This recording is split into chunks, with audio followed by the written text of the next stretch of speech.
Ótimo. Então, vamos começar a reunião da retina do HC da USP do dia 5 de outubro de 2023. Quem vai apresentar o caso clínico é o Matheus Rocha, que é R3. Matheus? Boa noite a todos. Meu nome é Matheus Rocha, eu sou residente do terceiro ano do serviço. Hoje iria apresentar o caso clínico para discussão. Gostaria de agradecer ao professor Sérgio Pimentel e ao Dr. André Creus pelo auxílio na condução e produção dessa apresentação e ao Dr. Nicolas Tio pelo auxílio na documentação. Então, o caso que temos é de uma menina, de uma adolescente, uma jovem adulta de 21 anos, sem queixas oftalmológicas, que traz exames realizados após um achado de fundo de olho à direita durante uma consulta de rotina. De antecedentes pessoais, ela tem história de cirurgia ginecológica realizada há um ano, identificado um teratoma ovariano bilateral, sem antecedentes familiares, de antecedentes oftalmológicos, uma história de tratamento cirúrgico para estrabismo na infância. A qualidade visual dela é de 20/20 em ambos os olhos, com correção. Ela apresenta uma baixa ametropia e uma pressão intraocular de 14,3 milímetros de mercúrio, sem alterações da biomicroscopia. Eu gostaria de mostrar inicialmente essa foto de retinografia de ambos os olhos, e aqui ao lado o Red Free. Passando aqui, nessa região, trazemos a correspondência da retinografia com um corte de OCT, e aqui do olho esquerdo. Então, baseado apenas nessas primeiras imagens, eu gostaria de abrir para discussão sobre possíveis hipóteses diagnósticas apenas com essas informações iniciais. Perfeito. Cleide, você quer fazer aí um diagnóstico diferencial? Olha, numa menina jovem com alteração uniocular, né, só no olho direito, com essa maculopatia exudativa, com exudatos duros aí chegando na borda da fóvea. Quais são os diagnósticos diferenciais mais importantes, Cleide? Bom, pelo aspecto desse acúmulo, né, de dados duros na mácula, a gente imagina que tem uma lesão vascular que esteja extravasando, né? E essa lesão não está visível no polo posterior, deve estar na periferia, até porque tem exudatos aí ao redor das arcadas superior e inferior, mais acumulado na mácula. Bom, do ponto de vista de aspecto, as lesões que geralmente causam isso são as telangiectasias do Coates, que causam essa distribuição de exudatos duros, tendendo a migrar e se acumular ao redor da mácula. Só que ela é uma menina, né?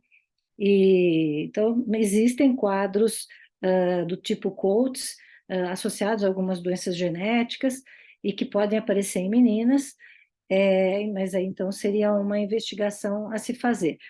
No diagnóstico diferencial, outras lesões vasculares que poderiam estar vazando, a gente poderia imaginar também o hemangioblastoma, o antigo hemangioma capilar, que é do von Hippel, inclusive porque ela tem aí um teratoma, não costuma exudar tanto assim até a mácula, mas entraria no diagnóstico diferencial. Outras lesões telangiectásicas com exudação lipídica, enfim, teria o próprio Coates do adulto, mas é uma doença mais de pessoas mais velhas, mais em homens, temporal inferior, associada à hipertensão arterial, doenças vasculares sistêmicas, e geralmente as telangiectasias não são tão periféricas, a gente geralmente já vê alguma coisa aí no polo posterior. MACTEL 1, mas aí também o MACTEL 1 a gente veria as lesões no polo posterior. Tem um vaso proliferativo, costuma exudar, mas não a ponto de dar esse acúmulo de exudatos no polo posterior. E eu acho que fica por aí.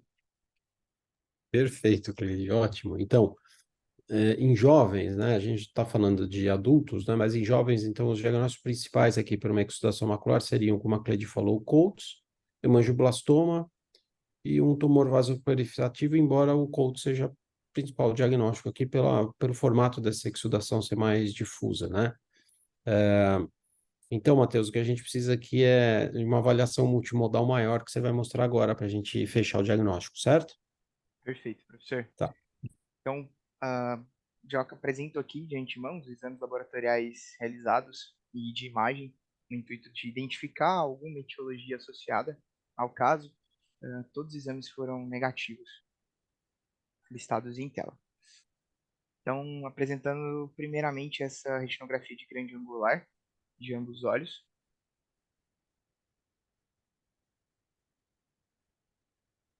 E aqui mostrando a porção mais superior dessa retinografia de grande angular. Professor, posso prosseguir para os estudos contrastados? Pode, pode. Certo. Então, foi feito também um exame de ultrassonografia, apresenta um leve espessamento da região correspondente a essa lesão que nós vimos ali na retinografia de grande angular, estimado de 1,2 milímetros de espessura por 2 de dimensão. E aqui eu trago um estudo contrastado em grande angular, inicialmente aqui aos 48 segundos, e trazendo aqui um zoom, né, um destaque para essa porção mais temporal do Califórnia. Quer ver? Para um pouquinho só, Opa. porque eu acho importante aqui. Cleide, aqui a gente vai estar dentro dos diagnósticos diferenciais que você comentou, né? Você viu aquela lesão elevada na periferia superior, né? E aqui você vê várias áreas de exclusão capilar na periferia. Aqui a gente vê a periferia temporal, várias áreas de exclusão capilar e vasos telangiectásicos aqui, certo? Com extravasamento em fases mais tardias, certo? Sim. Tá? Só para a gente descrever dos exames, né? E essa lesão, não dava para ver muito bem na imagem. Como é que Volta é? na lesão. Volta na lesão, Matheus. A imagem não é muito nítida É aqui. uma, é uma, é uma lesão elevada e com exudação nela, tá certo, Matheus? Mas é uma Perfeito, proliferação professor. vascular, tipo tumor vasproliferativo, assim, mais Ex- elevada na retina? É Exatamente, muito professora. isso, Ah, tá, O exatamente. Daytona É, desfoca, que é um pouquinho mais sei. elevado, mas é exatamente essa descrição, é bem tá, compatível com o vaso proliferativo. tá. Então vamos, porque aqui tem, você vê então uma lesão que parece elevada e exudativa, que é o tumor vasoproliferativo, mas ao mesmo tempo você vê na periferia grandes áreas extensas de exclusão capilar Uhum, de vasos telangiectásicos aqui, isso, Cleide, 360 graus. Eu não uhum. estou falando diretamente com o André, porque o André ele acompanhou esse caso, certo, André? Depois eu queria que o André comentasse também. Você tem o restante da periferia para mostrar, Matheus? Deixa eu pegar aqui, professor. Que a gente expande um pouquinho para Continua no que nossa. você está apresentando. Isso. Certo. Então, aqui aos 4 minutos e 6 minutos, a Ótimo. pálpebra ela é nipônica, então dificulta um pouquinho a capturar essa porção inferior, mas foi capturado também. Porção superior, aqui já em fase mais tardia, aos 7 minutos. Você está vendo, Cleide, que superiormente a lesão tem um aspecto diferente, né? Que é Sim, nessa área do que poderia ser aqui uma lesão exudativa nessa região, certo? A sim, sim. exudação aqui é diferente, é uma lesão mais elevada, tem bloqueio, então alguma coisa diferente está acontecendo lá em cima, certo? Isso. E é uma lesão praticamente unilateral. No olho esquerdo, praticamente a gente não vê alterações, como a gente vai ver em seguida, certo?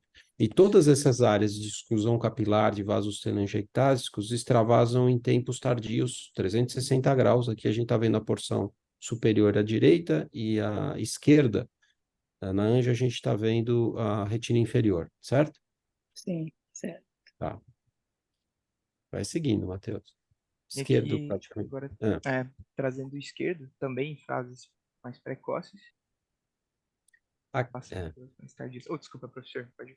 Isso. Não, aqui na periferia temporal, que às 3 horas do olho esquerdo, tive talvez um extravasamento e uma exclusão pequena aí, mas muito discreta, muito discreta. Não sei se é do aparelho, Uhum. ah, né? Avança para a fase mais tardia, se tiver alguma Parece. coisa, Às tem vezes uma no discreta, Califórnia de né? controle eu posso pedir para capturar um pouco mais naquela região.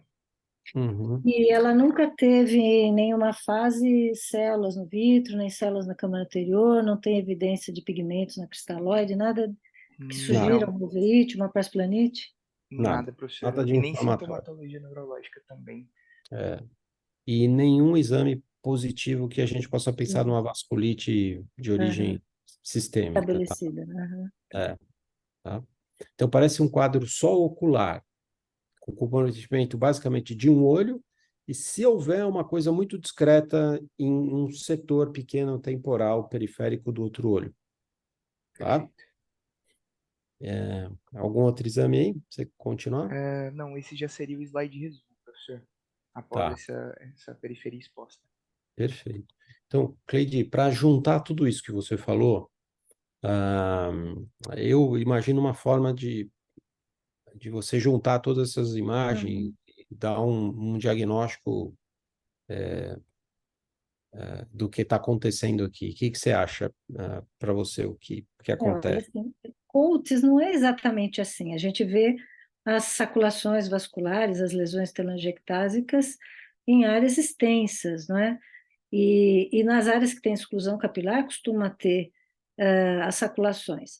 Agora, também como ela é uma menina, ela pode ter uma forma diferente de Coates. A outra possibilidade, que eu acho que ainda não consigo excluir, é que ela tem uma vasculite de origem idiopática, alguma coisa que a gente não conseguiu detectar, com exclusão periférica, e desenvolveu essa proliferação vascular superior na retina, e aí costuma ser uma lesão elevada, por isso que eu perguntei, um tumor vasoproliferativo secundário. Mas também não costuma exudar tanto a ponto de fazer essa placa aí perimacular. Mas assim, um Coates clássico ela não tem. O Coates clássico tem muito mais saculações nas áreas de exclusão capilar, e geralmente é em menino, né? Cleide, E, sabe o que eu pensei aqui? Eu concordo com você. Então, ela não tem um Coates clássico, embora o Coates seja um espectro, tem um espectro de apresentação, certo? bem amplo, vai desde o Coates do Bem, adulto até. E ela, e ela começou a ter sintomas do Coates, que seria possível agora, com 21 anos, quando normalmente quando a gente vê Coates agressivos, você tem com Uhum. 2, 3 anos de Sim, idade, né? é. Então, o que eu acho que ela pode ter é uma forma branda, um espectro mais brando de apresentação de Coates, com envolvimento, então, não tem aqueles microaneurismas, alterações vasculares maiores, porque ele tem uma alteração mais branda. É Ah, normal você ter no olho contralateral alguma alteração muito alguma? pequena que ela tem. A avaliação sistêmica dela foi extensa e a gente Sim. não viu nenhuma alteração sistêmica para pensar numa vasculite. O Coates pode estar associado com tumor vasoproliferativo, que é o que ela tem aí em cima, ah, superiormente, né? Então, eu acho que se a gente pensar no espectro mais brando de apresentação do Coates, com as alterações periféricas mais brandas, associadas a um tumor vasoproliferativo, eu acho que na Anjo, Cleide, a gente vê que essa exclusão capilar que Sim. ela É tem muito extensa. vai até as arcadas, Aham. inferiormente vai até a arcada, então não é Eu só acho que a gente poderia chamar, do ponto de vista de classificação, de Coates do adulto, uma forma agressiva, porque ela é menina, ela não entra na descrição clássica do Coates da criança, e ela com 21 anos ainda tem 20/20 de visão. Ela só não tem os. Então, ela fica como intermediário, né, entre o Coates da criança e o Coates do adulto, que está mais associado a outras doenças vasculares sistêmicas. e um tumor vasoproliferativo secundário Como também. secundário, Isso, secundário. tá? Agora, concordo, Cleide. Agora, André, você quer comentar? Você que acompanhou o caso, dá a tua impressão? Claro. Essa menina, ela, na verdade, foi um colega do interior que me contactou, falando que ela tinha passado por uma consulta de rotina e identificado essas alterações. Ela não tinha queixa nenhuma, né? E quando mandaram as fotos iniciais, antes a gente ver no ambulatório, tinha só as alterações maculares, né? Como foi apresentado. E a primeira hipótese foi de um Coates, mas com uma apresentação atípica, era uma menina, né? E chamava atenção justamente que na retinografia não tinha nenhuma telangiectasia visível, né? E aí na avaliação presencial a gente viu essa lesão periférica do tumor vasoproliferativo e aí surgiu a possibilidade de ou a exudação secundária, um tumor vasoproliferativo primário, né? Que estivesse exudando e a exudação se acumulando ali na região macular, ou então a lesão do tumor vasoproliferativo secundário a um quadro de Coates atípico, né? O que eu acho que sugere a ser o tumor vasoproliferativo secundário, o Coates atípico, é essas áreas de exclusão capilar, né? que seria compatível com o Coates e o Coates também estaria associado ao própria lesão vasoproliferativa, né? E acho que se fosse tumor vasoproliferativo como lesão primária, não seria tão esperado essas áreas de exclusão, né? Quando foi feito o Califórnia, né, a angiografia grande angular, aí ficou bem claro, né, essas áreas de não perfusão e suspeitou-se de uma vasculite associada. Por isso que fez essa investigação infecciosa autoimune, né? E que foi toda negativa, né? Então eu compartilho a mesma opinião do Sérgio, né? Eu acho que é um Coates atípico, né? E que justifica o tumor vasoproliferativo e a área de exclusão capilar, né? E aqui o grande ponto é o tratamento, né? Aqui no caso, não sei se posso comentar, mas Pode comentar. Complemento o tratamento diante, do eu complexo. acho que já que excluiu as causas infecciosas, autoimunes, que envolveriam um tratamento sistêmico, né? Então agora a gente pensa no tratamento ocular puramente, né? E aí então acho que tem que tratar de uma forma agressiva essas áreas de exclusão capilar, que é o que ela já vem fazendo, acho que o Matheus vai mostrar. Então com uma panfotocoagulação e a questão do crio, né? Até que ponto que vale a pena tratar com uma crioterapia essa lesão, né? Eu particularmente acho que vale a pena, porque não é uma lesão do tumor vasoproliferativo tão pequeno, assim, para a gente só observar, né? Mas a panfotocoagulação era a primeira etapa aí do É, tratamento. o grande risco aí é a migração desses exudatos para a fóvea, né? E Exato. ela perder visão. E daí, assim, tem algumas medidas propostas na literatura, né? Tem aquela ideia que o Eduardo teve de fazer o paciente dormir do lado que protege a mácula, né? Então ele deita, aqui seria, passa a dormir do lado do direito durante algumas semanas, tentando usar a força da gravidade para fazer esses exudatos migrarem mais para a periferia temporal, e depois começa o tratamento. Eu acho que antes de começar qualquer coisa, eu faria um anti-VEGF, para secar um pouco essa exudação. Se bem que às vezes é na hora do anti-VEGF ou até do corticoide, não faria o corticoide aí porque ela é muito jovem, né? Mas seria uma ótima opção também. O problema é que quando seca, muitas vezes os exudatos eles caminham pela camada de Henle e vão direto para se acumular na fóvea. E aí esse acúmulo que era justa macular se torna subfoveal, né? Então mas eu faria uma injeção primeiro e depois começaria o laser periférico e trataria o tumor vasoproliferativo é sempre progressivo, né? Então, uma fase boa de tratar é agora. Se o laser permitir circundar todinho o tumor, eu evitaria a crio, também por causa do aumento da reação inflamatória. Agora, se não for possível, aí faz o anti-VEGF e depois faz a crio com 2 congelamentos, como está, 2 ou 3, como está descrito, né? E o fato da paciente estar 20/20, mesmo assim você consideraria o anti-VEGF, Cleide?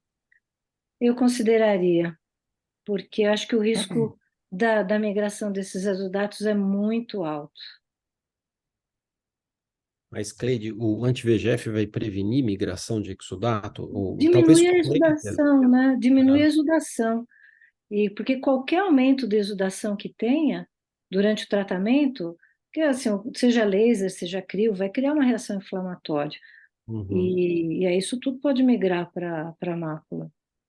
Então, o interessante de usar o anti-angiogênico, na forma como eu entendo aqui o Coates, é o seguinte: se a gente olhar essa foto à direita aqui, essa anjo no polo posterior, a gente não vê telangiectasia no polo posterior, vocês estão Não, vendo? Né? não. Nenhum capilar no polo posterior, eu vi essa foto ampliada, está afetado. E por que tem exudação aí no polo posterior, né? Provavelmente porque Já você tem. migrou, né? Então, mas eu acho, Cleide, eu tenho uma ideia diferente. Eu acho que o VEGF está sendo expresso aqui, altamente expresso nessa retina. Então, você tem uma concentração de VEGF maior e você muda a permeabilidade capilar em toda a retina. Não só perifericamente, mas no polo posterior. E por isso que você deve ter esse extravasamento. Eu não acho que esses exudatos estão migrando de um lugar para outro, mas eu acho que eles estão sendo produzidos lá no polo posterior por uma incompetência capilar aí, tá? Mas não tem essa incompetência na mácula, né? Na anjo, tem anjo do polo posterior ampliada? Então, mas ele não tem Tem, né? exudato. É interessante, Cleide, mas É, os exudatos estão sendo formados numa área que deveria ter exudato aí na periferia, certo? Aí que você tem sim. exclusão, aí Não, você eu acho tem que eles estão vazamento. migrando, eles estão até, na imagem dos resultados duros, eles estão até listadinhos, é como se eles tivessem a distribuição realmente da camada de Henle. É essa a impressão, porque é uma Com distribuição radial aumento, que dá eles para têm ver, ali inferior, né? é bem radial. É, A impressão que eu tenho é que talvez o tumor vasoproliferativo contribua com essa exudação aí, né? Enfim, eu sim, acho pode que, ser. eu acho que por Bem que conta aí a gente disso. esperaria que fosse em cima, né? E não embaixo. Exato.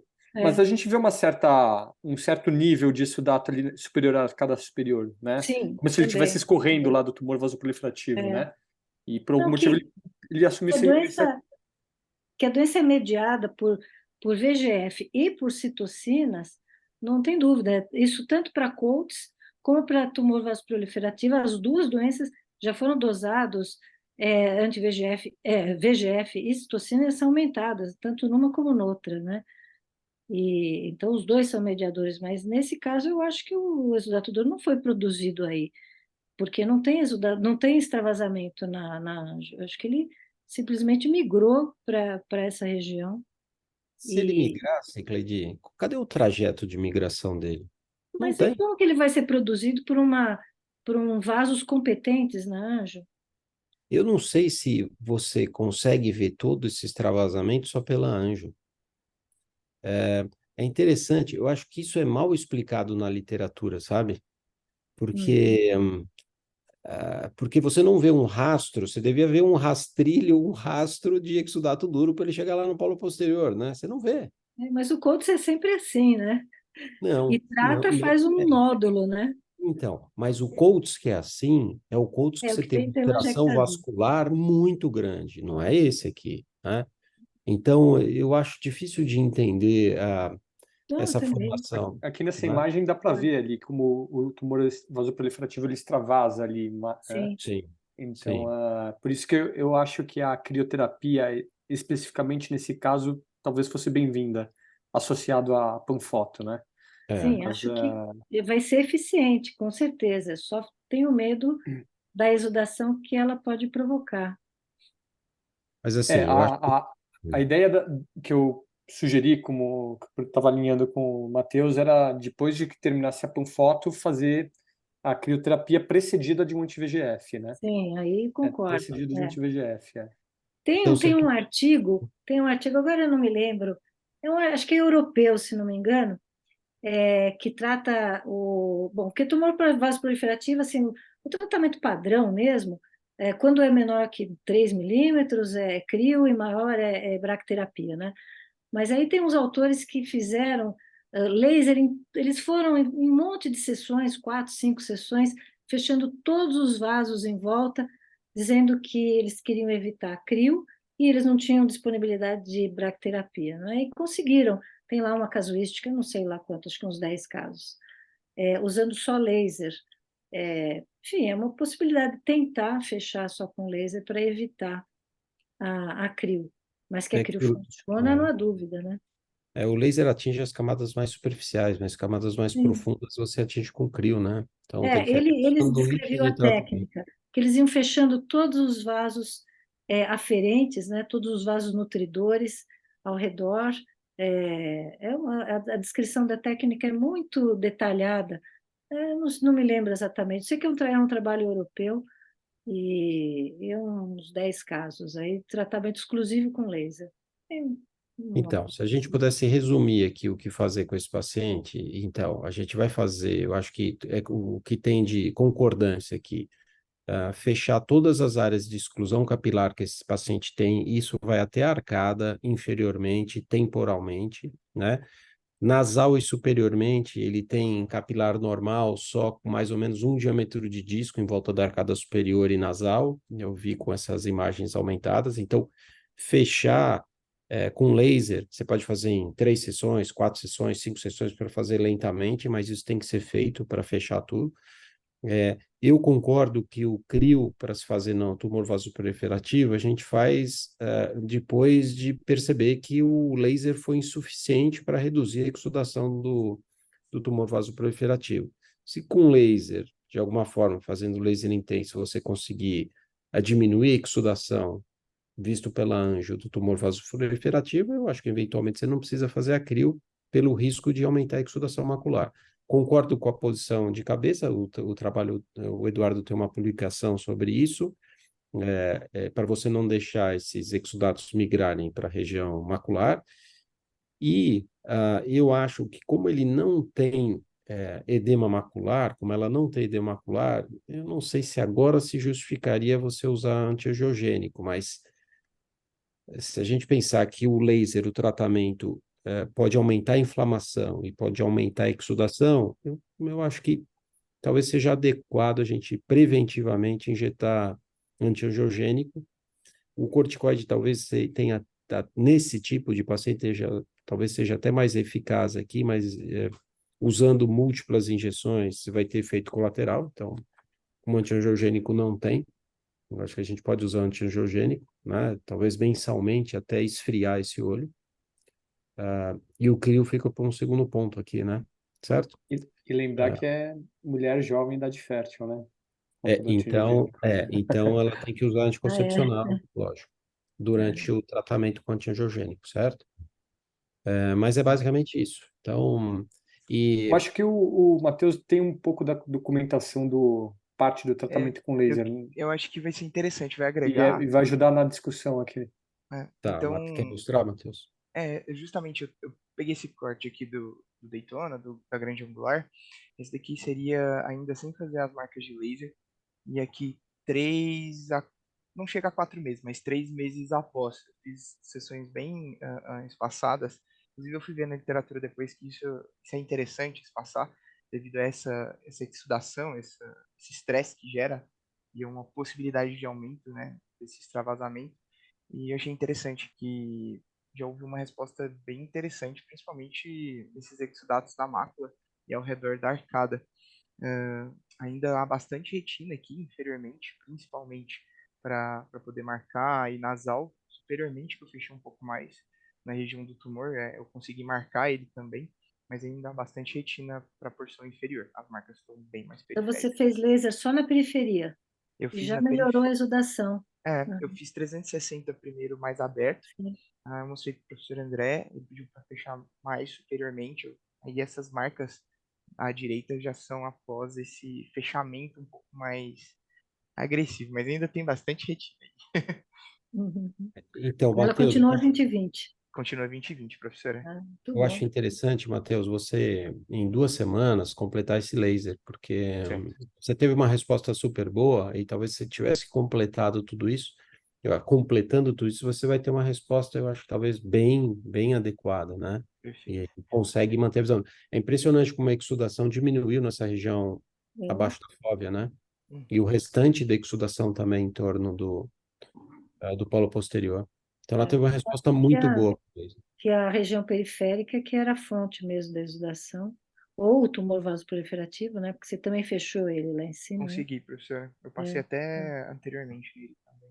Muito bom mesmo. Eu até considerei essa possibilidade de o próprio laser que é uma barreira, né, para a estudação eventualmente de vinda do tumor vasoproliferativo, né? Tem uma conduta, É, assim, tanto para tumor proliferativo como para Coates, de fazer uma barreira ao redor da região que mais exuda, antes de começar a fotocoagular todas as regiões telangiectásicas e isquêmicas, né?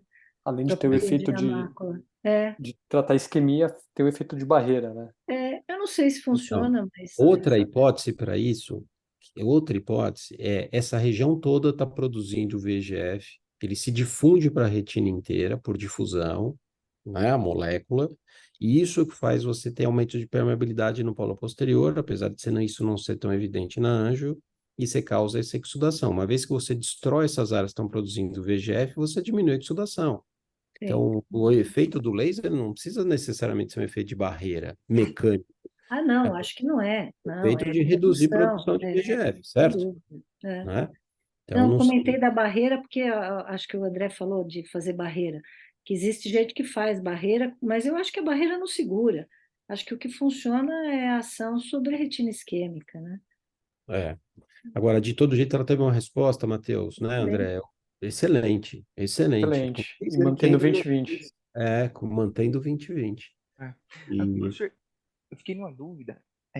No caso, nessas porções restantes, para fazer por fotocoagulação. Então, eu não faria, por enquanto, o anti-VEGF, eu já faria, depois completaria agora a não por foto. mais, né? eu acho que não É, precisa, porque ela respondeu bem sem É. antiangiogênico. Vocês completo concordam? laser. Eu Uhum. podia ter Completo feito antes, laser. mas agora não precisa mais, né? Ok. E, Matheus, o laser baseado na anjo que a gente viu, né? Então você vê que Uhum. pô, temporalmente você vai avançando na É. borda aí do polo posterior, certo? É, Inferiormente também, uhum. nasal e superior, você deixa um diâmetro de disco só. Você vai fazer uma panfoto mesmo nela. Bem É. fechada, né? É, é.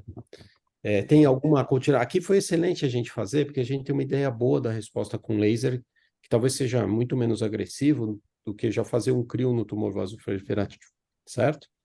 Perfeito. É, tem algum outro dado aqui? Não.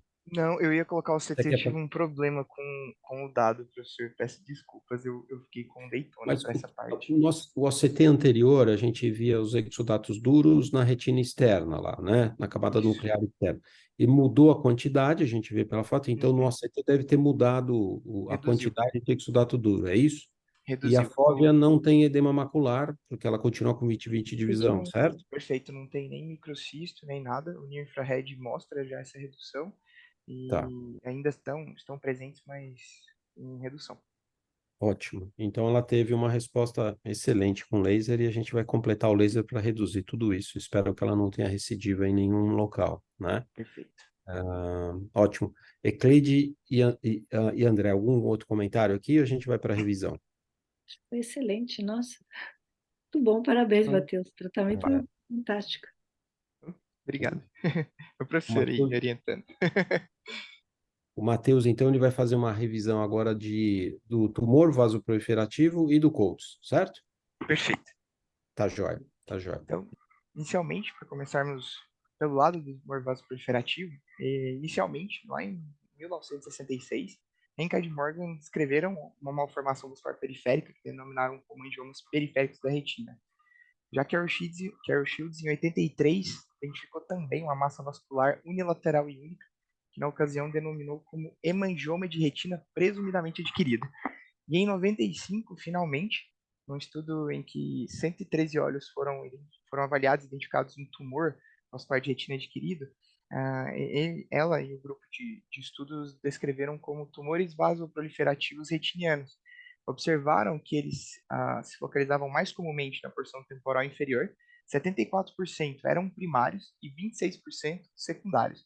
Os primários apresentando-se principalmente como lesões solitárias e unilaterais, e os secundários como múltiplas lesões bilaterais.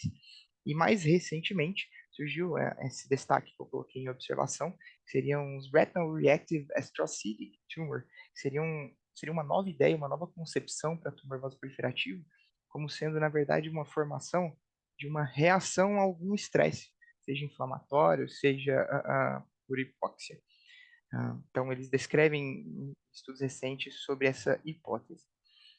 Trazendo um pouco da epidemiologia desses tumores, eles costumam aparecer entre a terceira e quarta década de vida, sem predileção por sexo.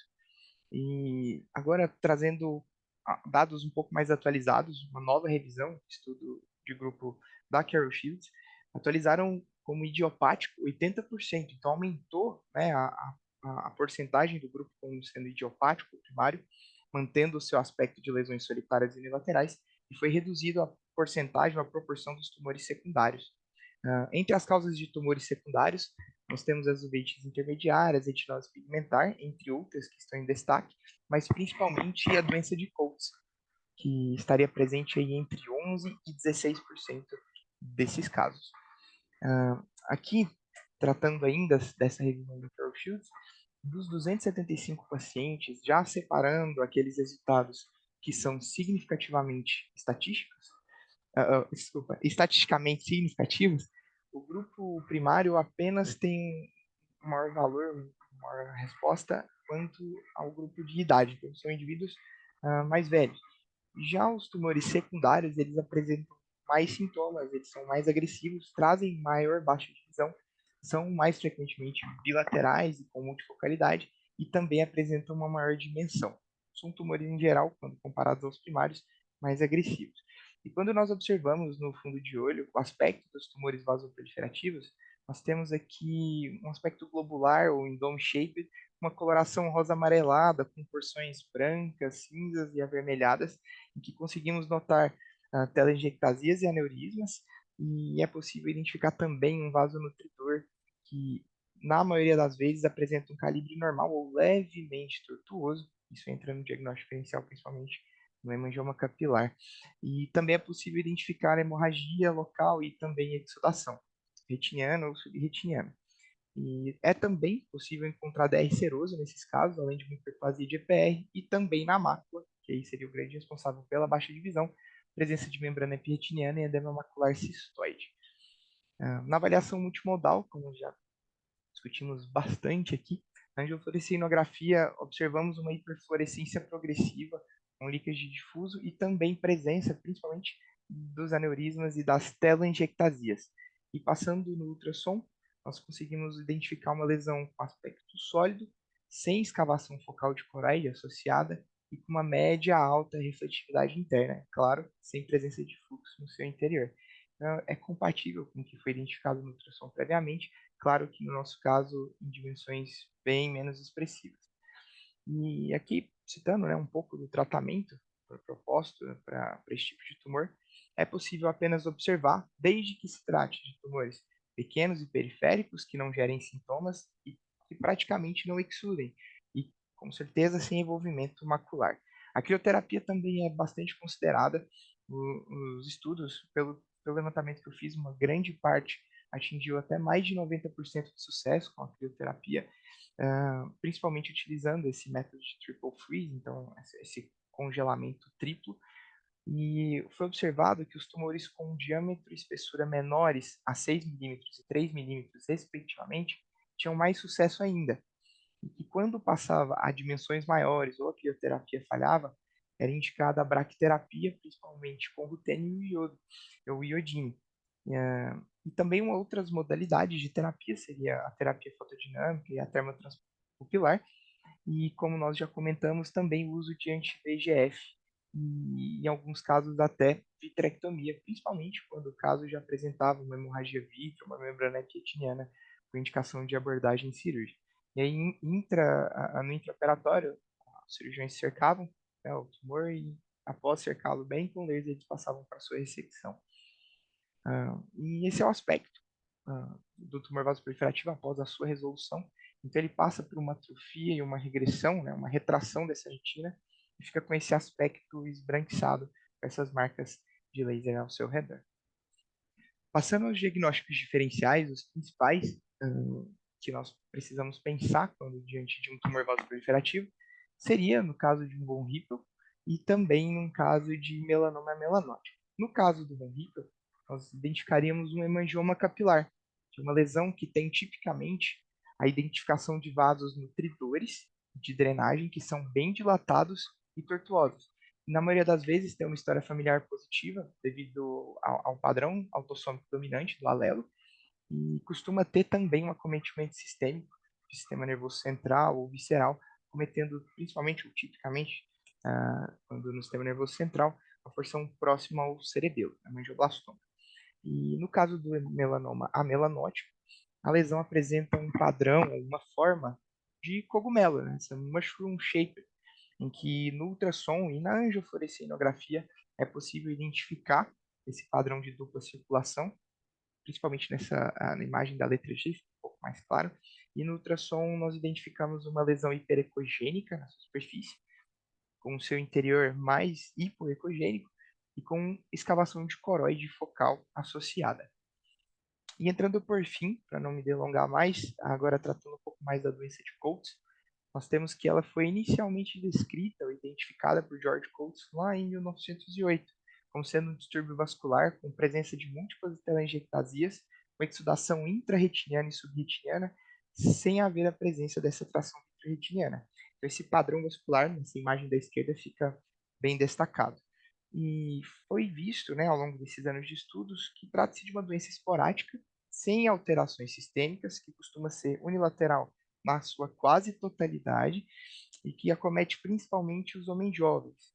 E foi visto que quanto mais jovem, quanto mais jovem for o paciente para o início, a instalação do quadro, mais severo ele é e pior é o prognóstico desse paciente.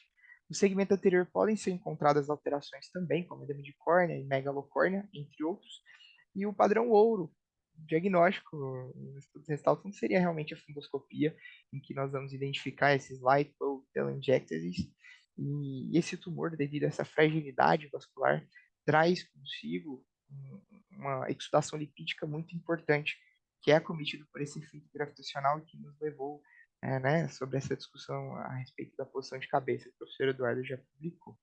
E quando vemos esses tumores, ou a presença e o padrão da alteração de Coates, costuma ser mais periférico, principalmente entre o equador e a hora serrata, os quadrantes temporal inferior e também nasal inferior.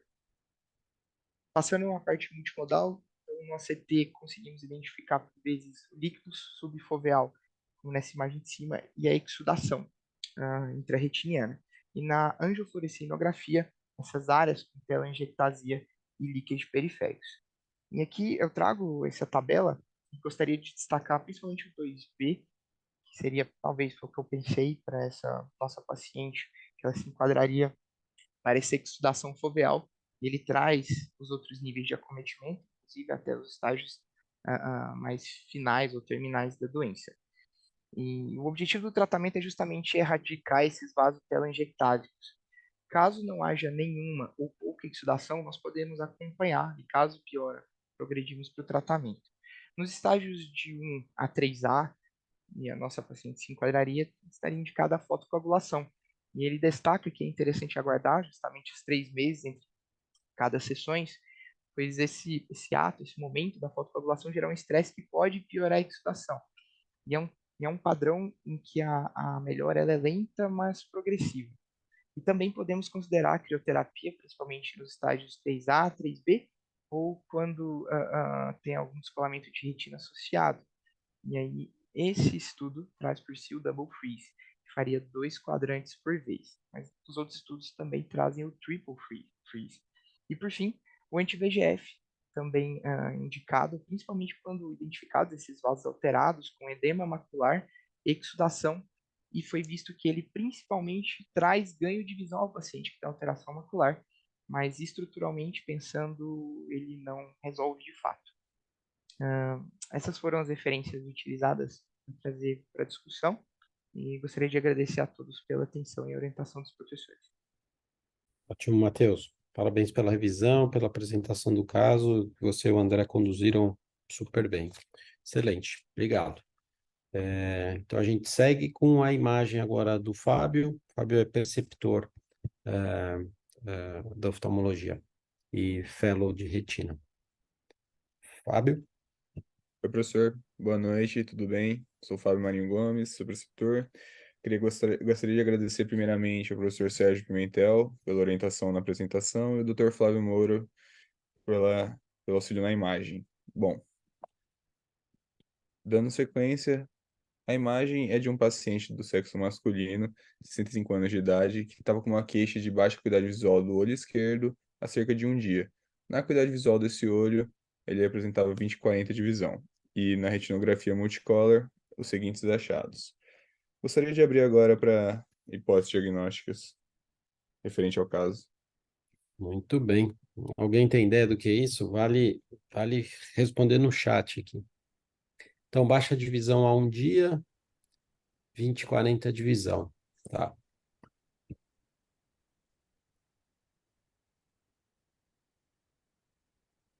E representa essas alterações, esse emaranhado aí de alterações, essa rede aí. Deve ter alguma história aí, né? Então tem Ah, pegadinhas aí. foi Tem operado, injetou trauma? alguma coisa. Então, não tem trauma, não tem trauma. Não foi operado, acredito. Aham. Que seriam duas hipóteses, né? Trauma, várias lesões, eventualmente no vítreo e na retina, ah, e, e cirurgia, eventualmente alteração inflamatória pós-cirúrgica, Uhum. tá? Essas E coisas mais escuras não são hemorragia, não, né? São espaços dentro desse emaranhado aí dessa trave? Ou tem é, hemorragia? não tem hemorragia, né, Não, Fábio? não é Tem? hemorragia. Não, não tem hemorragia. Tem Tá. alguma distrofia vítrea, alguma coisa? Não tem também. Se tiver, foi induzida. Foi súbito isso? Foi súbito. Não injetou nada? Injetou. Ah, foi pós uma injeção? Foi. É, tem uma história de uma injeção aí. Ó, Cleide, tem uma história de injeção de antiangiogênico. Então, isso é a segunda parte desse quebra-cabeça aí, tá? Hum. Agora, qual a relação da injeção do antiangiogênico com essa imagem?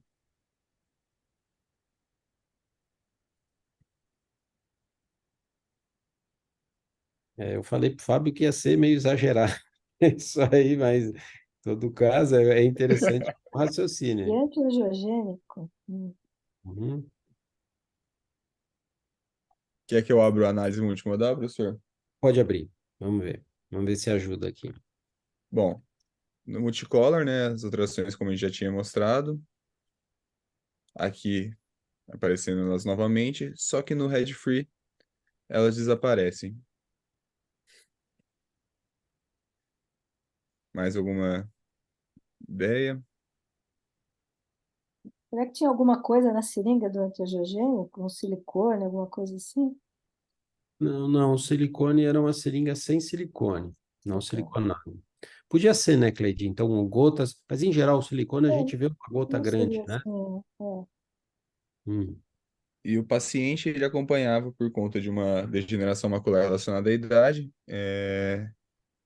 com membrana neovascular e fez nessa um dia anterior uma injeção de ranibizumab. Então, ele estava com uma baixa divisão, então a baixa divisão é por esse acúmulo de líquido subretiniano, certo?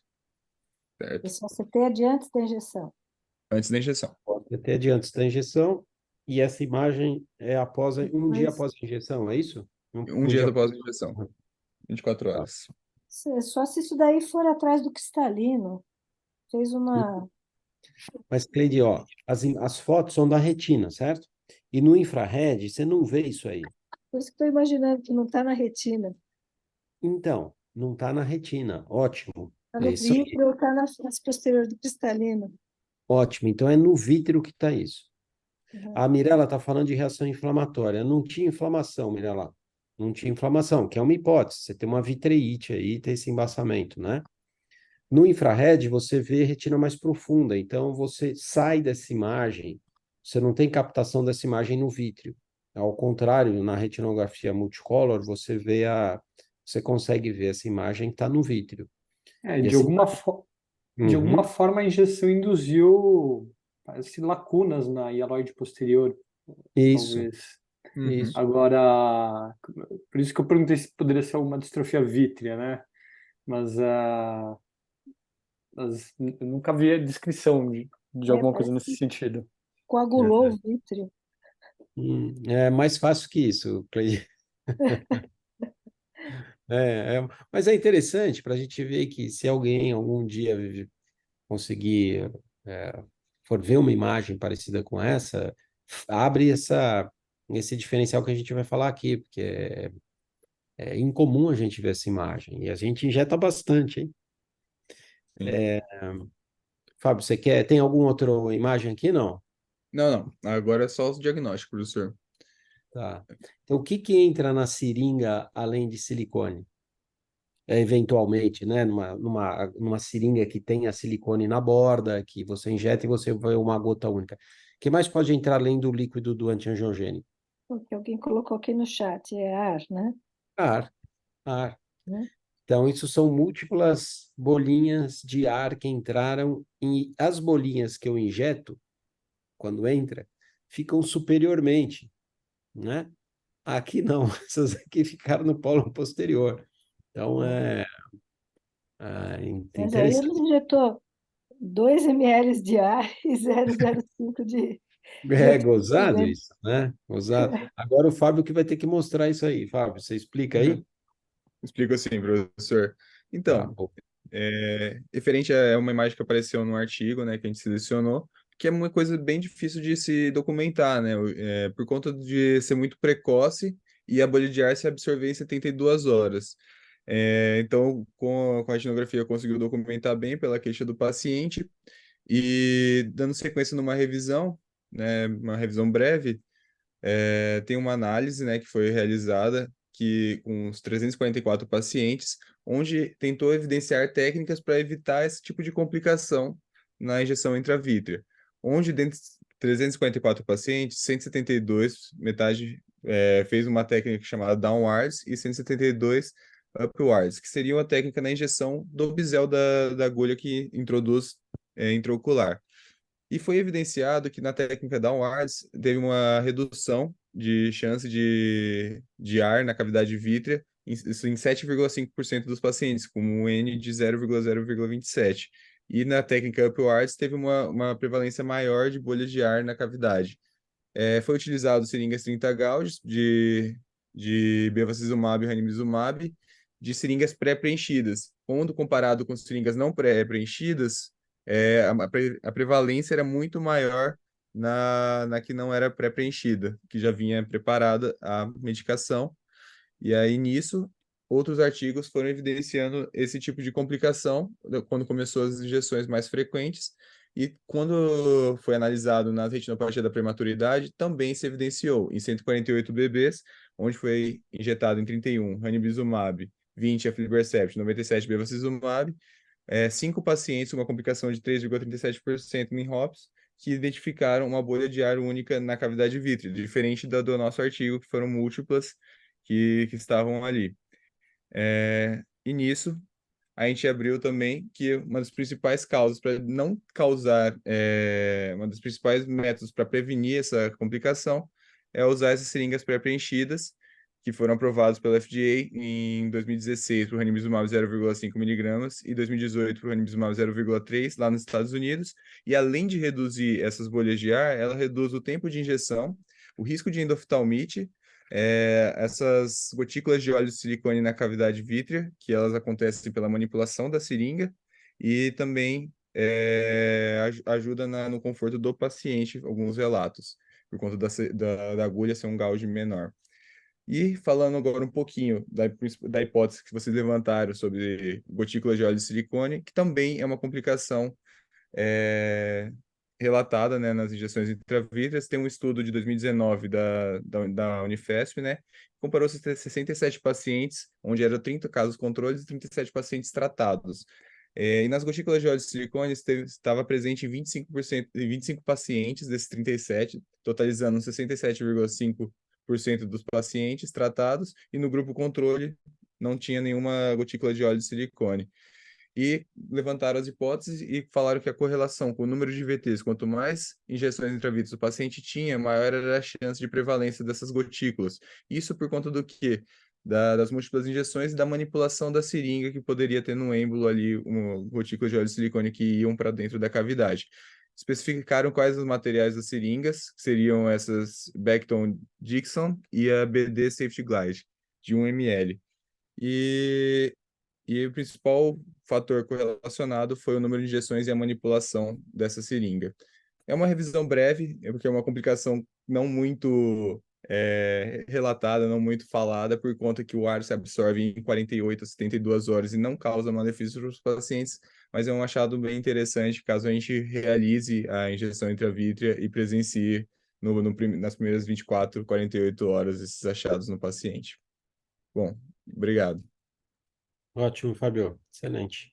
Muito bom. Então a gente já sabe como a gente pode visualizar ar no vítreo e fazer o diagnóstico diferencial com outros problemas mais graves, certo?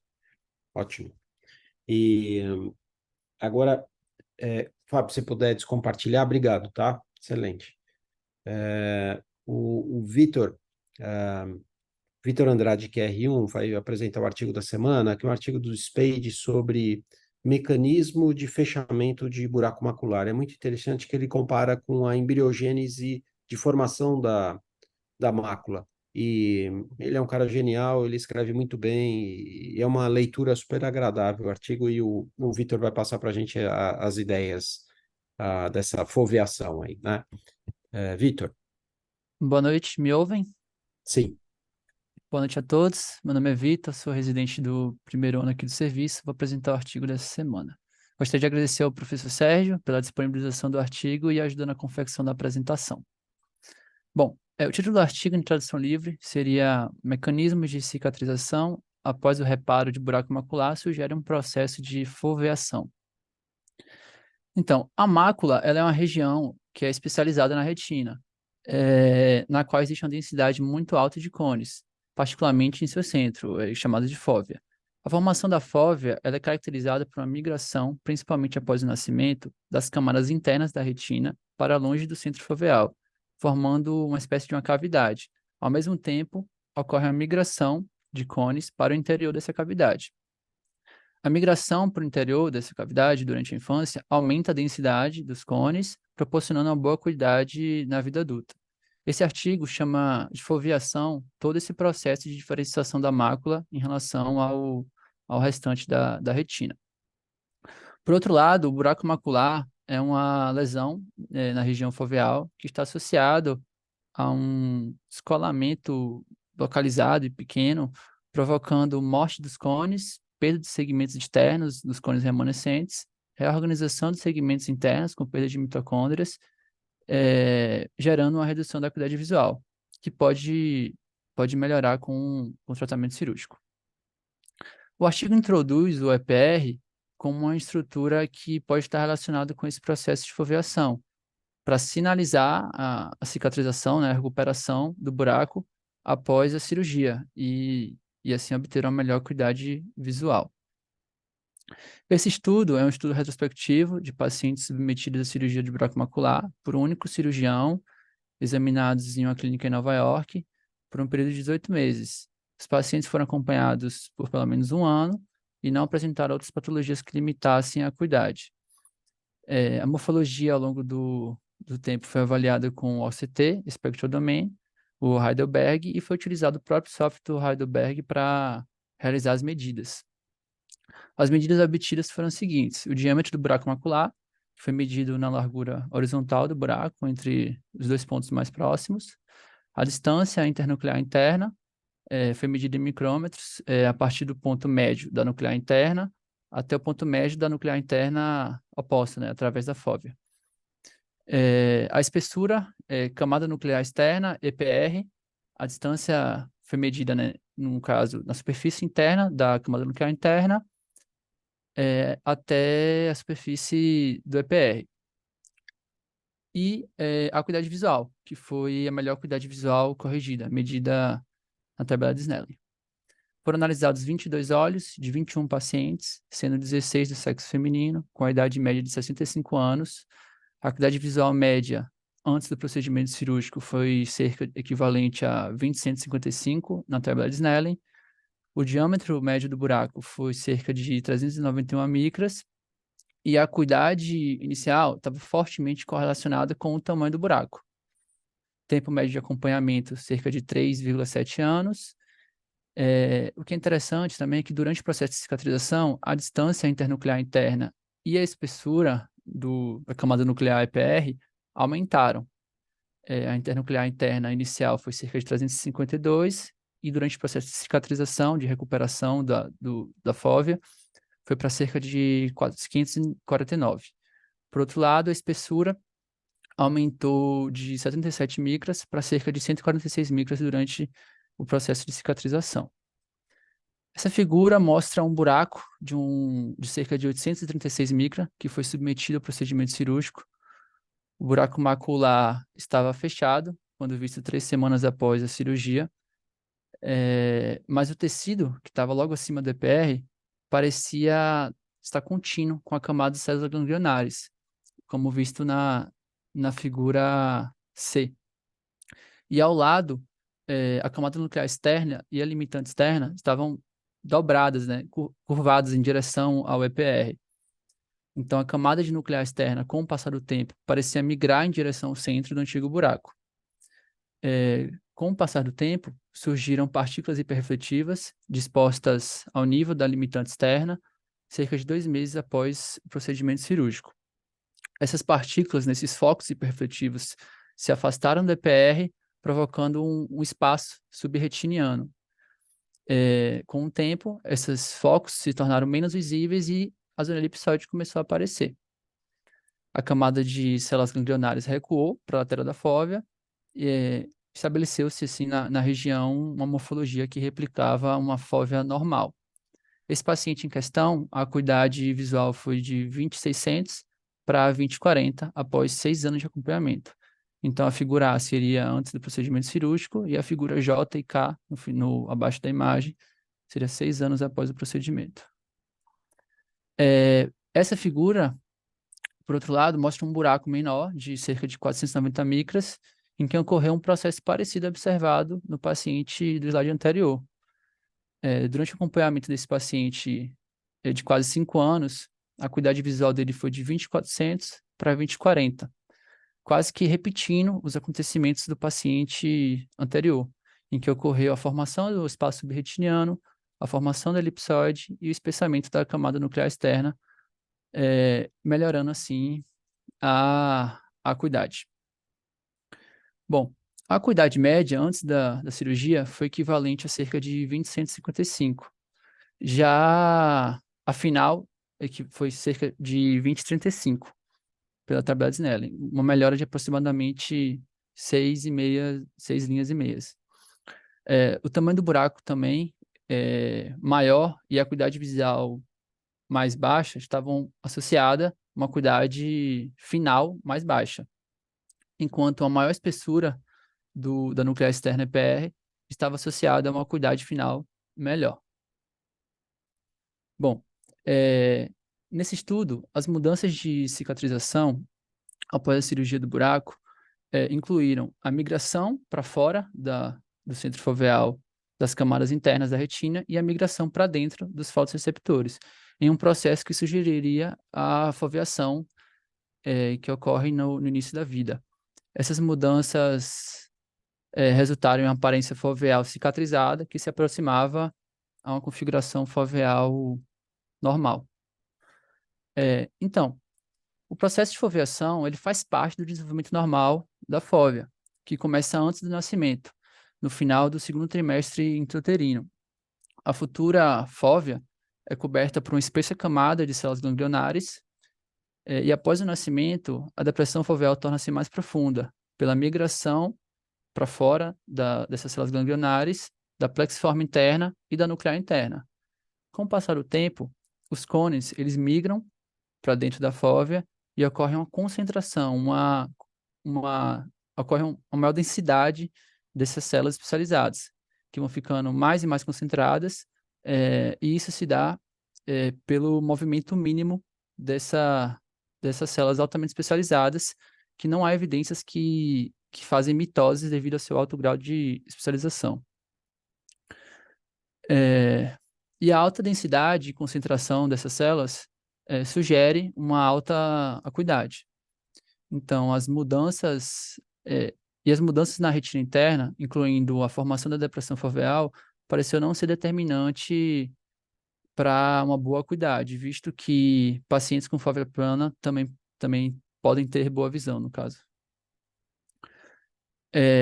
O artigo cita a importância do EPR, que ele parece ter influência direta nesse processo de reorganização foveal, visto que a única paciente da linha, da série, que não teve melhora na acuidade, tinha evidência de atrofia do EPR. O procedimento dela foi especificado no artigo como uma retirada da limitante interna, né, o peeling, com a inserção do flap no buraco. Então, é possível que essa manobra tenha ferido o EPR, embora nenhum dano tenha sido observado no momento do procedimento. Também é possível que os problemas do EPR tenham ocorrido devido à cronicidade do buraco. Durante o acompanhamento, a paciente não mostrou esse processo de foveação eficaz, talvez devido à perda da EPR também tenha causado essa perda dessa sinalização. Então, o processo de foveação, ele pode não ocorrer necessariamente de forma completa em todos os olhos operados. E a restauração da acuidade visual depende mais dessa migração, dessa concentração de cones na fóvea, e a falta dessa migração resultaria em uma menor densidade, consequentemente uma visão final pior. O artigo conclui destacando que esses mecanismos de reparo foveal parecem ser evolutivamente favoráveis, pois uma boa função visual pode ser alcançada mesmo após lesão, por meio de um processo de auto-organização do centro foveal. Bom, é isso. Muito obrigado a todos.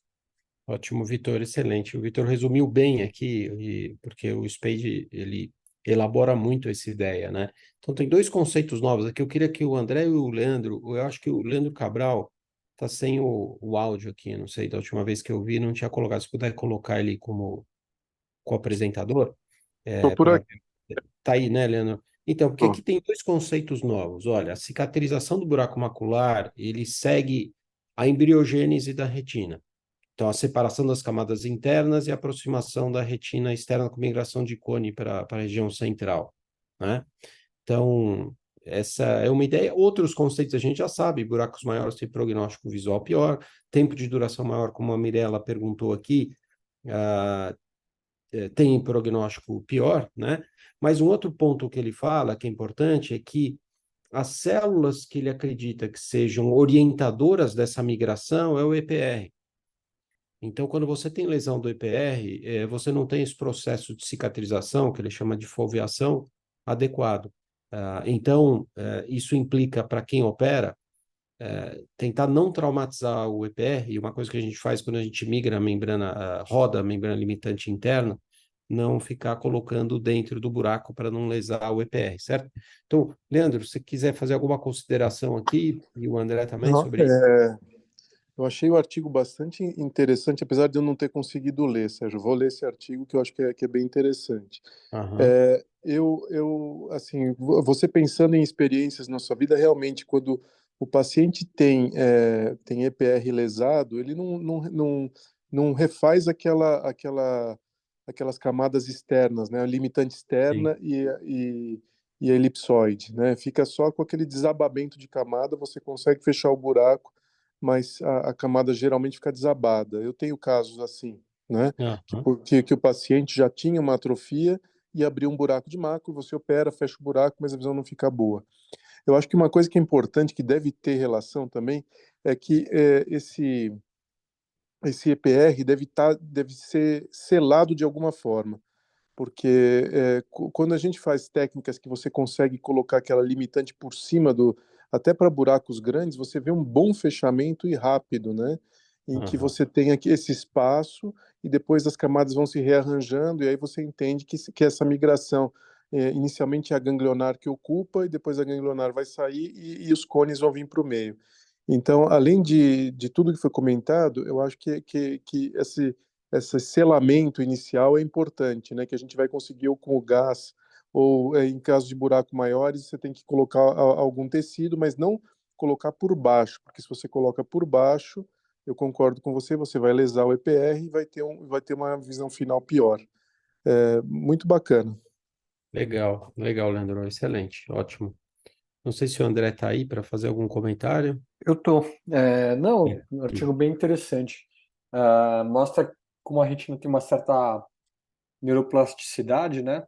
É, e eu acho que tem vários mecanismos envolvidos aí no fechamento dos buracos, né? Então, ele traz essa questão do EPR, né? Mas como o Cabral comentou, às vezes você tem um arcabouço mais superficial na retina interna, também é útil, né? Então, acho que são vários mecanismos envolvidos.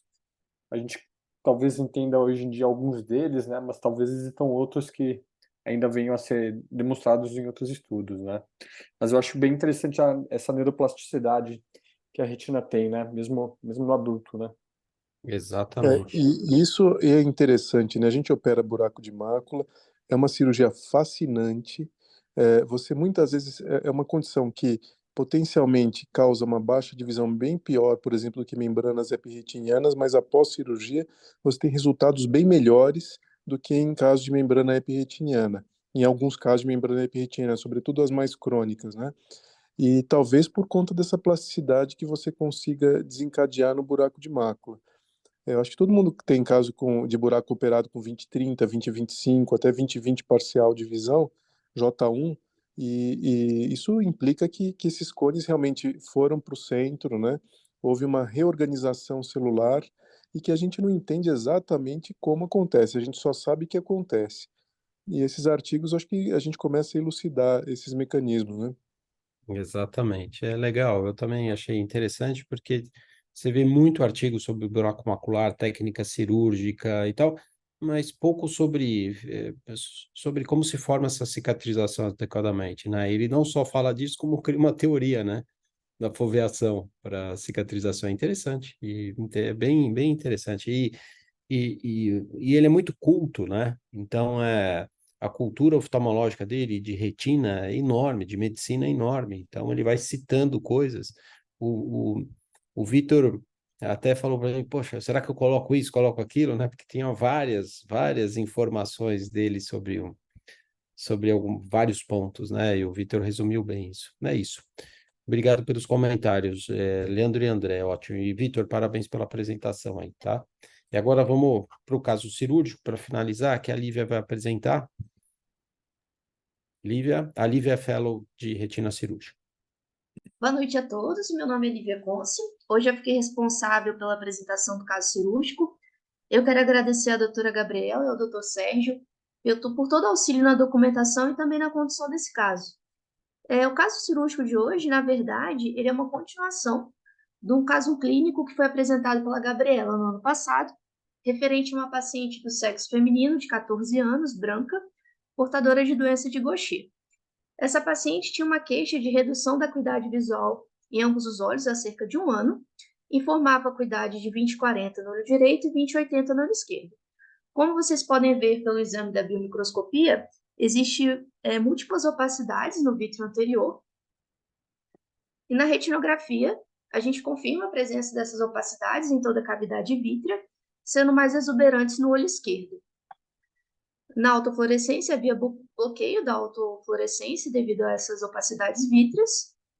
E esse é o aspecto do OCT, no olho direito, em que nós temos, além do efeito de sombra causado pelas opacidades, também uma doença da interface vitro-retiniana, com irregularidade da interface e aumento da refletividade também com esses depósitos. O olho esquerdo apresentava um aspecto semelhante, com uma maior distorção foveal. Esse aqui é o resumo do caso, e uma conduta que ficou acertada, inclusive na reunião do ano passado, era de se realizar a vitrectomia posterior do olho esquerdo, com o objetivo de reduzir essas opacidades vítreas e a paciente obter algum ganho de acuidade visual. Esse aqui é o vídeo da cirurgia. Uma preocupação que eu tinha nessa cirurgia era em relação ao hialóide posterior dessa paciente, devido a toda a alteração da interface vitro-retiniana, e também por ser uma paciente bastante jovem. Mas, para nossa surpresa, aqui na realização do COR, o aspecto que a gente tinha era que a hialóide já estava solta. Mas, mesmo assim, nós checamos várias vezes se havia algum hialóide posterior ainda presa no polo posterior. Vocês podem ver a gente tentando induzir com o vitreófago, a gente tentou várias vezes, sem sinal de hialóide. Também tentamos com a soft tip. E observem que mesmo com a limpeza do pó, nós ainda temos diversas opacidades pré-retinianas. Inclusive, a gente tentou aspirar alguma dessas opacidades, só que elas estavam bem aderidas. E aqui procedendo com a revisão da base vítrea e finalização da cirurgia. Para fins didáticos, nós enviamos um material vítreo para análise histopatológica, que nessa análise confirmou a presença de macrófagos com coloração PAS positivas, que são as células de Gaucher, ou seja, é uma comprovação histopatológica da doença que a gente já tinha o diagnóstico. E aqui mostrando o comparativo do pós-operatório, nós temos uma redução das opacidades, mas ainda muitos depósitos pré-retinianos, e o aspecto do OCT. Uma dúvida que nós tivemos no intraoperatório era se a gente realizaria o peeling macular. E aí eu gostaria de abrir a discussão, perguntando também para o Dr. Leandro, Dr. André, se num caso desse, considerando uma garota de 14 anos, se vocês realizariam o peeling nesse caso. E a paciente, só com a limpeza do vítreo, ela não melhorou a acuidade visual, ela manteve o seu 20/80. É interessante, né? Porque Leandro e André, como a Lívia falou, a gente vai operar uma vez um paciente com Gaucher na vida, talvez, né? E, e a preocupação de a gente operando uma garota de 14 anos era se a gente iria ser agressivo e tentar remover a limitante interna, sendo que as referências bibliográficas dessa cirurgia são mínimas, né? A experiência com isso é muito pequena. Então, será que valeria a pena, né? É isso que a gente queria perguntar para vocês. Sérgio, então, é difícil ter resposta para casos que são tão raros, né? Sim. Mas, primeiro, assim, quando a gente tem alose asteroide, não raro a gente vê pacientes com muita opacidade vítrea e nada de queixa visual. É até interessante, né? E é interessante para essa menina que tirou muito das opacidades e a visão não melhorou nada, né? Eu não sei se subjetivamente ela sentiu melhora, mas não houve melhora alguma. Então a gente tem que tentar entender por que a visão dela tá baixando, se não era pelas opacidades vítreas. Será que ela tem algum depósito que esteja na frente da fóvea, que esteja atrapalhando, né? E para tirar esse depósito, realmente teria que mexer na mácula dela. Eu concordo com ter sido mais conservador na cirurgia, não removendo membrana limitante interna. Porque se você quiser remover, você joga lá azul tripã, azul brilhante, aliás, desculpe, vai num lugar que não esteja as opacidades, começa a fazer um plano e você puxa aquilo, você vai conseguir remover. O problema é que existem casos e casos hoje em dia que a gente vê que a longo prazo a remoção da limitante interna, sobretudo em diabéticos, leva a atrofias retinianas. Então, talvez não seja tão inócuo assim como a gente pensa, fazer uma remoção da limitante, né? O vídeo fica bonito, no congresso fica show, né? Mas o problema é cuidar desse paciente a longo prazo, né?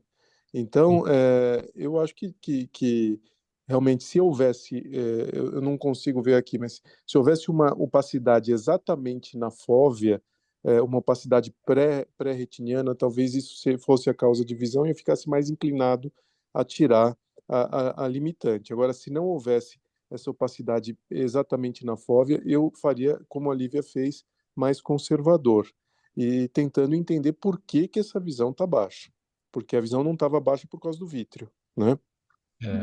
Então, Leandro, na cirurgia, só complementando aqui, depois o André dá a opinião dele, a gente achava que uma parte dessa perda visual era pelas opacidades. E aí, na cirurgia, a gente removeu as opacidades e a gente não sabia quanto ia ficar a visão.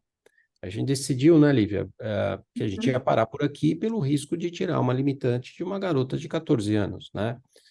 E ela tem a vida inteira pela frente sem a limitante. Ela pode ter, como você falou, tem casos que a gente vê de atrofia de retina interna e até de retina externa e você ter perda de visão. Então a gente parou por aí, mas agora a gente sabe que removendo as opacidades vítreas, a gente não deu ganho de visão para essa paciente e a gente se colocou a mesma questão. Será que eu faço uma reintervenção e tiro essa limitante da garota no olho pior dela de 20/80? Será que eu consigo ganhar visão nesse olho? Se eu vejo aqui, olha, a retina externa dela está preservada.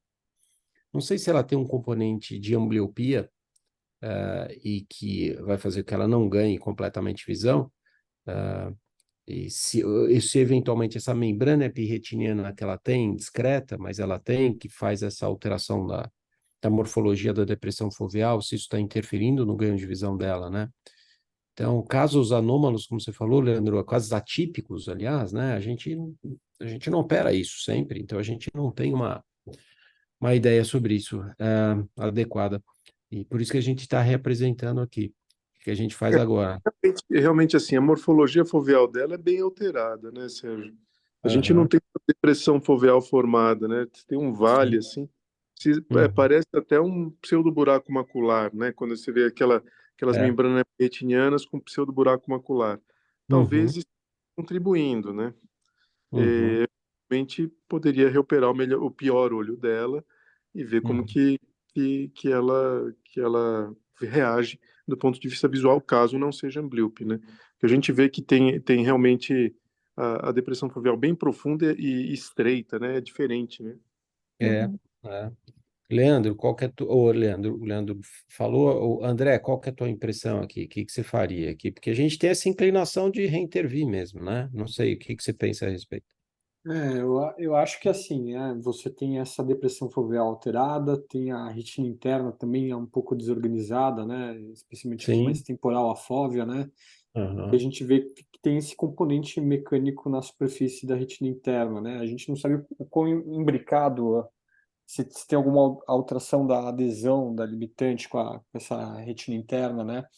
Uhum. Então, é um caso incomum, né, para definir o que seria o melhor, né? Mas eu acho que agora que já tirou opacidade de meio e viu que não teve ganho, eu acho válido sim, selecionar o olho com 20/80 de visão e dar a chance de tentar alguma melhora funcional. E a depender da resposta, consideraria uma abordagem para outro olho. Eu acho válido essa tentativa de selecionar o olho pior e ver se tem algum ganho funcional com a remoção da limitante. A gente está inclinado a fazer isso, né? Precisa conversar com a mãe, com a menina, ver se elas concordam com essa indicação. Aí, Lívia, você viu dois artigos que eu acho que são os dois Uhum. publicados com isso, né? Você quer complementar para a gente ter uma ideia melhor? Na verdade, Antes só, Helena. Olivia, aproveitando essa imagem, essa hiperrefletividade, ela parece que vai profunda, né, uhum. na retina, né? Que é algo que a gente não costuma ver, né? Então tem É, que tomar cuidado na é. hora de puxar Então, essa. Leandro, tem algumas que são mais superficiais, como essa da direita, essa hiperrefletividade da retina interna à direita, ela como se fosse, ela tá numa depressão da retina, mas a outra, né, Lívia, a que tá justa foveal aí, ela tá intrarretiniana. Uhum. Então, Então, é, eu tenho um certo receio de repente, você consegue um flash, começa a puxar isso e traz a fóvea junto sem soltar isso daí, né? é, é, É algo que tem que sentir muito com calma na hora, né? Porque não é Uhum. típico a gente ver esses dentes, né? não Esses dentes mesmo. para dentro, né? Exatamente, exatamente. Vou É fazer um isso. comentário. Eu me lembro Oi, que, Cleide. quando foi apresentado esse caso, até depois eu representei, a Gabriela me emprestou o caso, apresentei no Simbose, eu fiz uma revisão.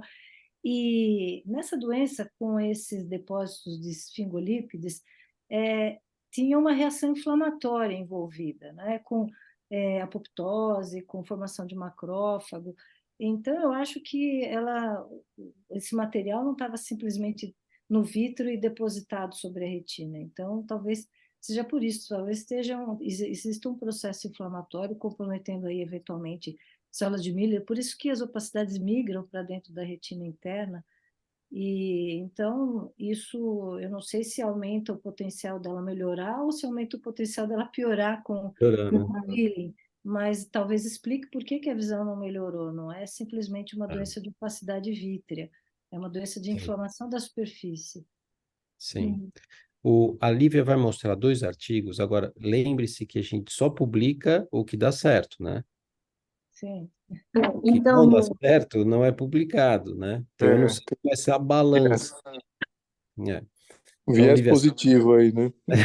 com certeza. na Lívia, verdade, eu nem coloquei os artigos aqui, doutor ah, Sérgio.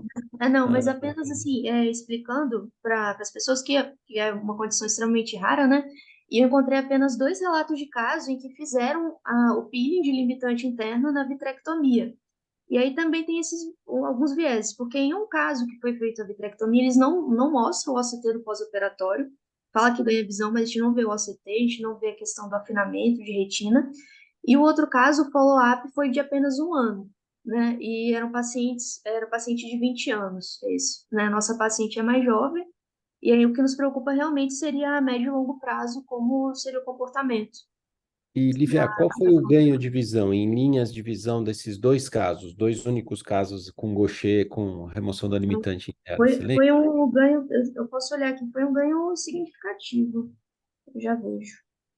Só uma Acho que- sugestão para fazer a avaliação funcional de uma eventual abordagem cirúrgica, se haveria ganho ou não. Eu acho que a microperimetria seria um dado a mais Ótimo. para entender a melhora funcional eventual melhora funcional da paciente, né? Sim, Então, eu acho que sim. eu consideraria fazer uma microperimetria antes da cirurgia. Mas Ótimo. talvez a gente esteja em frente a um caso raro, né, de uma doença rara, onde você tenha uma placa opaca que se forme na limitante, né, e o ganho visual só se dê quando você remova essa limitante opaca. Porque se você tem um Uhum. anteparo opaco na frente da tua retina, vai baixar a visão, né? Então, Sim.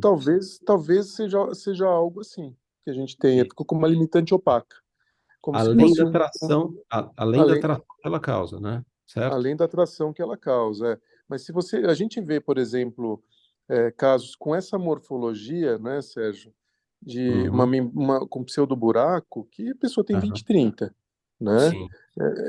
Porque os cones centrais, a camada retiniana central não está alterada. Talvez forme Uhum. uma placa opaca mesmo da limitante, um quadro que a gente não costuma ver em outras situações, Sim. né? Concordo. Uhum. É. O ganho que um dos casos teve foi de 20,150 para 20,40. Os dois. É um Uhum. ganho significativo, né? Uhum. Então, se essa paciente chegasse a 20/40, de 20/80 a 20/40, seria um ganho muito grande para ela, né? Então, Uhum. eu acho que é interessante ouvir todos esses comentários e para a gente decidir numa garota de 14 anos se vale a pena a gente fazer uma cirurgia, que pode ser, a gente pode melhorar a visão dela, agora pode também prejudicar a visão, dependendo de como a gente fizer esse peeling, né, dessa aderência desses dentes que o Leandro falou, no comentário que a Cleide fez, de ter uma membrana inflamatória, que é mais difícil você remover membranas inflamatórias como essa do que membranas idiopáticas, né? Membranas secundárias, a dissecção é muito mais difícil do que de membranas idiopáticas, né?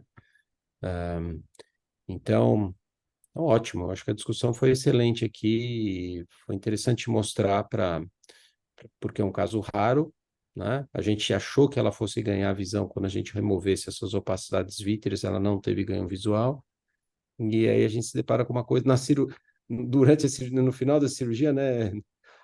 Lívia, a gente ficou pensando, puxa vida, será que eu coro aqui com azul? E não, vamos deixar ver se ela tem algum ganho de visão para daí Uhum. intervir de uma forma mais agressiva, né? E então acho que valeu a gente trazer para discutir. A gente vai conversar com a mãe e falar sobre riscos e benefícios e ver se a gente reintervém aqui, Só não, uma né? pequena parte aqui, eu estou com as fotos Perfeito. desse trabalho que a Lívia citou aí, e assim, a Aham, quantidade de opacidades pré e pós era muito, de opacidades pré era muito grande, e o que sobrou no pós eu não vou conseguir compartilhar porque estou num outro computador. aham, E depois não sobrou, só sobrou membrana EP, não sobrou nenhuma opacidade, então talvez o ganho dessa menina tenha sido só pela retirada das opacidades. E a membrana perretinal, eles não têm OCT, Uhum. mas Não tem. é, não. Se é, você tiver a imagem aí, Lívia, vale a Aham. pena Saiu do. compartilhar, porque dá para ver por que que ela melhorou tanto a visão. Talvez não tenha nada a ver com a atuação na superfície da retina, só a opacidade. Era mais significativo do que esse caso Muito que a Lívia maior do que no mostrou. nosso, muito maior. Se a Lívia colocar, Uhum. a Lívia está tentando colocar, ela já coloca aqui para a gente ver.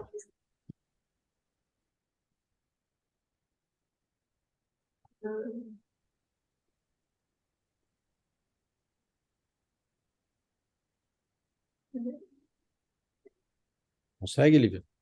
Tô fazendo. Espera só um pouquinho.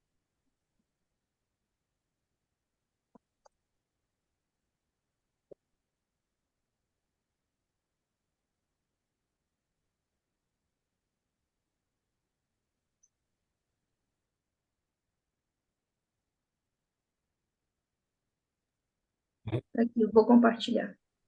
Tá.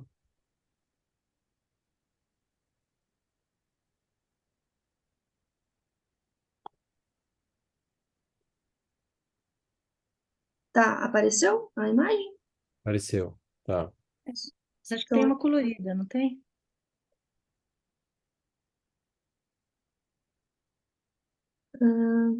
esse é um dos artigos, não era esse que a senhora está Não, falando, não, doutora não, eu Cleide? estou falando de um do American Journal. Peraí. Mas aqui, de todo jeito, olhando por esse que tem o OCT, Aliás, do Archives. Aham. a gente vê Ah, então que, esse do Archives eu não tenho. Ah, viu, tá. Lívia? A gente vê que tem muita opacidade aqui, né? Nesse pré-operatório que é a figura 1 aqui, né? É Uhum. muito. E a figura 3 que é o pós-operatório, a gente vê o polo posterior e a gente vê o polo posterior sem nenhuma das alterações, porque eles removeram aqui a limitante. Foi isso, né? Isso. Ah, Mas então, eles não mostram aqui o o OCT OCT pós. operatório. É, Uhum. Aí é interessante que eles mostram aqui que teve uma recorrência das opacidades pré-retinianas. Nesse artigo, eles até sugerem que haveria uma produção, de repente, contínua, né? isso. Tá. Que é bem possível mesmo, né? A gente não está curando a doença, né? A gente está Uhum. tirando uma complicação dela, né? Ela pode reformar mesmo. Mas ótimo. Então, é interessante ver todos os comentários do André, do Leandro, da Cleide, para a gente avaliar com a mãe da menina, né? E ver se elas acham, se elas concordam com a indicação cirúrgica ou não. Obviamente, qualquer cirurgia, qualquer procedimento que você faça, o paciente tem que ser concordante, senão, né? Senão não dá para fazer nada. Mas é um caso bem raro, bem atípico, então é interessante a gente ver fazer esse brainstorm aqui, para ver se vale a pena ou não, se a gente está colocando o paciente em risco, né? Ou se ele vai ter um benefício mesmo, né? É difícil, não está tão claro assim. As referências que a gente tem, as outras experiências publicadas são, como a Cleide observou e como a Lívia mostrou, são pequenas, né? São esparsas. Mas eu acho que aqui, Sérgio, talvez a Hum, gente tenha uma chance, caso realmente reopere, de entender melhor essa doença e de uma contribuição científica muito importante. Porque sim, operou, não melhorou. Se você tirar a limitante e melhorou, é, você quase que obriga casos futuros a tirar a limitante, né? sim. Porque estaria lá a causa de baixa visual. Então, eu acho que é bem interessante seguir esse caso e ver como que a coisa vai terminar, né? A gente vai conversar com a mãe, Leandro, e se a gente reintervir, a gente apresenta aqui de novo, né? E espero que a mãe concorde, que dê tudo certo, e que ela vá para 2025, né, Lívia? E a gente apresente aqui feliz, mas tem um outro lado, né, que ela pode eventualmente piorar, né? É, então, não é simples mas eu concordo, Leandro, eu concordo, tem uma chance, seria a sugestão de operar o olho pior, né? Que é um olho que ela tem 20/80, uma visão pequena, né? E se a gente conseguisse trazer esse olho para 20/40, já seria um ganho bem grande, né? E talvez, se a gente não fizer nada, a história natural seja essa membrana contrair ainda mais e ela perder esses 20/80, possivelmente, né? Então, é isso. Concordo, Leandro. Concordo que talvez a nossa inclinação seja para fazer mesmo. Vamos falar com a mãe. Certo, Lívia? Certo? Então, joia. Vamos, vamos, vamos encerrar por aqui, que está tarde, são 8h30. Então, eu queria agradecer todo mundo aqui que participou, a Cleide Machado, André Creus, o Leandro Cabral, o Zacarias, a apresentação do caso clínico do Matheus, da imagem do Fábio Gomes, o artigo que o Vitor apresentou e o caso cirúrgico que a Lívia Conce acabou de apresentar, tá? Então, obrigado. Quinta-feira que vem a gente não vai ter a reunião, porque vai ter outro feriado. E daqui 2 semanas a gente está de volta aqui. Ótima sexta-feira para vocês. Ótimo final de semana. Um abraço para todos, tá? Até a próxima. Tchau, tchau.